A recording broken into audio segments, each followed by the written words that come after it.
Hello, my beautiful people. Jumping on to say hi to my friends, my soul fam, and my beautiful collective Facebook family, and anyone else who may be watching this video. I'm Danielle, and I am your intuitive alchemist and masculine mindset coach. I'm going to I'm going to wait for a couple of people to jump on.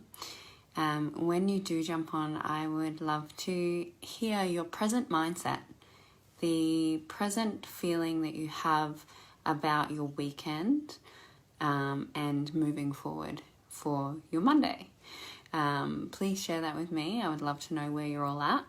And a 1 with that if you're watching now, and a 2 if you're watching the replay. I would like to share with you about something that has actually come up for me and that I've gone through that was really super challenging, and something that I'm very much noticing in the collective at the moment, with a lot of different parallels for people that comes at a time when a lot of people are going through their dark night of the soul, which is a moment in our lives where basically what happens is we start to wake up and all of our old beliefs, people, friends, family, jobs break away and dissolve, and our shadows, I guess, to remove all of the old density of who we thought we were or who we were conditioned to be, start to disappear through healing work, and then we can embody more of our authentic self and our light. And this usually happens for most people with a big Mack truck, you know. Unfortunately, most of us don't realize how much we need.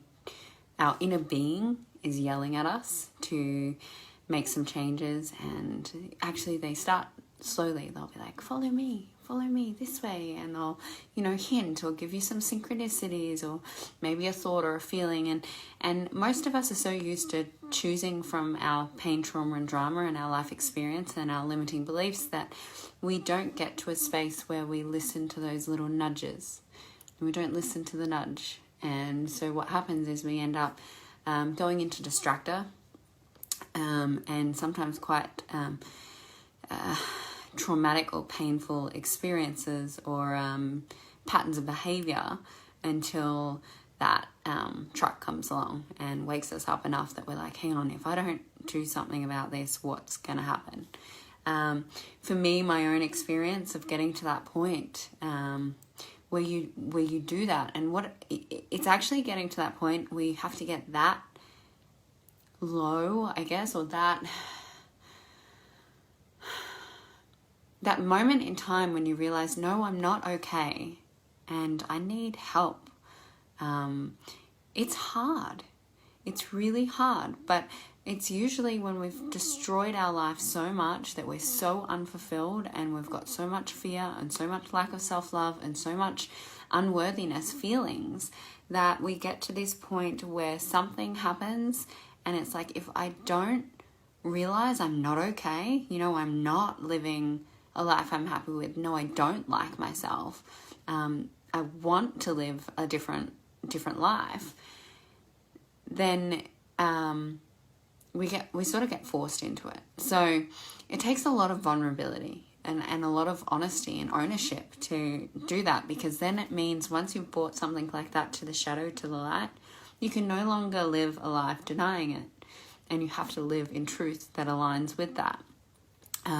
For me, it was a period of, creating illness within my body, and my dark night of the soul went over quite a long time, but the final, I guess, straw was my health and my illness, and then my marriage breakdown, and it wasn't enough for me to really wake up and see that I needed help and healing. And I'd done life so much on my own for such a long time that I kind of had this perspective that I could still do it all on my own and do everything else on top of it. And sometimes the courage of realizing that you're changing a lifetime's worth of programs means you may require help.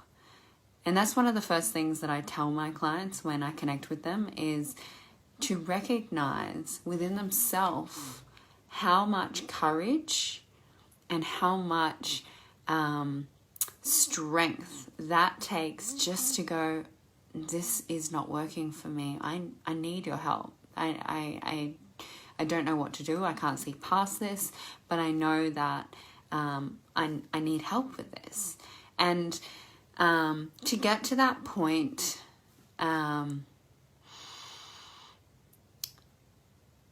of realization means that you have to almost look at your whole life as it hasn't been working for me. It hasn't been working. And if I keep doing it this way, it's probably still not going to keep working, right? So the definition of insanity is you do the exact same thing the same way, expecting a different result.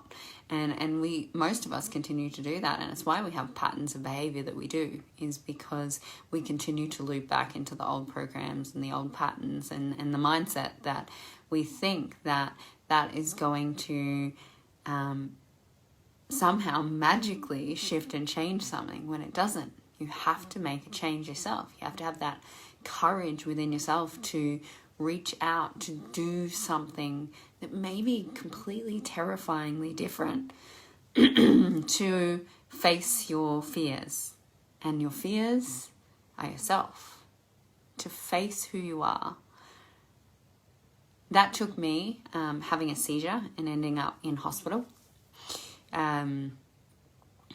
where I then ended up back in and out of the doctors with ultrasounds and different tests to find out what was going on. I knew at that point, being the aware person that I am, that it wasn't actually an illness per se, but it was my mental health. And I knew that if I didn't make a change at that point in time, that I was not going to be any good for anyone.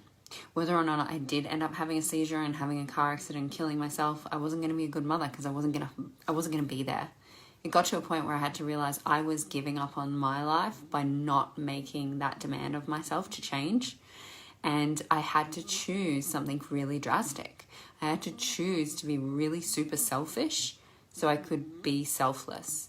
And I was lucky enough that I had a coach that told me that at that time, because I was really unsure of how I could honor myself, how I could heal myself, how I could reach out, how I could make a change. And I was grateful that I had people around me that wanted to support my healing. They knew, they could see my energy levels, they could see my patterns, they could see my hurt, they could see my pain, and they were supportive of that. And for me, my massive amount of vulnerability was to reach out to my partner at the time that was living on the other side of the country, and recognize I'm not okay. I'm not okay mentally. I'm not okay spiritually. I'm not okay physically. I was not okay in all areas of my life, although I had convinced myself with my ego that I was fine and I could do it and I was moving forward. And our ego will convince us of that. Our ego will manipulate us and gaslight us. And it takes real ownership to go, if I was okay, my life wouldn't look like this. If I was okay, my relationship wouldn't look like this. If I was okay, my mental health, my physical health wouldn't look like this. It would look very different. If I was in control of my experience, and if I had put a level of healing in there, no matter what my ego is telling me, it wouldn't look this way. It would look very different. And so I did something that most people would never, especially mums, would never dream of doing. I dropped my kids off at school. The story is a little longer, but this is the short version. I didn't have support. I didn't have family. I didn't have friends, okay? I was isolated through my own choices of choosing a power and control relationship. I had isolated myself into a space where I didn't have help. So the only option I really had at that point in time was my partner in Western Australia's support, seeing and recognizing, because he was aware enough.